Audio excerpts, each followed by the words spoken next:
మీ బాబుకు ఫస్ట్ వచ్చిందనుకోండి క్లాస్‌లో. సో, ఫెలిసిటేషన్ స్కూల్‌లో జరిగింది.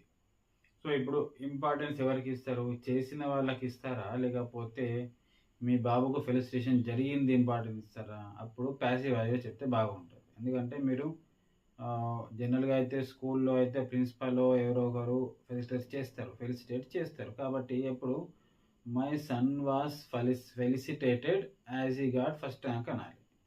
ఒకవేళ స్టేట్ ఫస్ట్ వచ్చిండనుకోండి, సీఎంఏ ఫెలిసిటేషన్ చేసిండనుకోండి. ఇప్పుడు సీఎం చేసింది ఇంపార్టెంట్‌గా తీసుకుంటారా? లేకపోతే మీ బాబుకు ఫెలిసిటేషన్ జరిగింది ఇంపార్టెంట్‌గా తీసుకుంటారా? ఇప్పుడు సీఎంకి ఇంపార్టెన్స్ ఇస్తారు. లేకపోతే సివిల్స్‌లో ఫస్ట్ ర్యాంక్ వచ్చిందనుకోండి.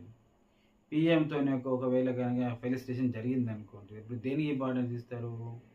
సో, చేసిన వాళ్ళకి కూడా ఇంపార్టెన్స్ ఇస్తాం మనం అప్పుడు. సో, గొప్పగా చెప్పుకుంటాం అన్నమాట. అప్పుడు యాక్టివ్ వాయిస్‌లో చెప్పాల్సుంటది. PM has felicitated my son or daughter అని చెప్పి. రైట్?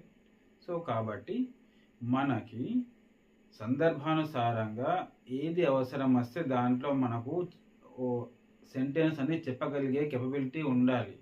కన్వర్షన్స్ అనేవి నేర్చుకోవద్దు. రైట్? సో, మనం జనరల్‌గా నేర్చుకుందాం ఇప్పుడు. రైట్? Passive voice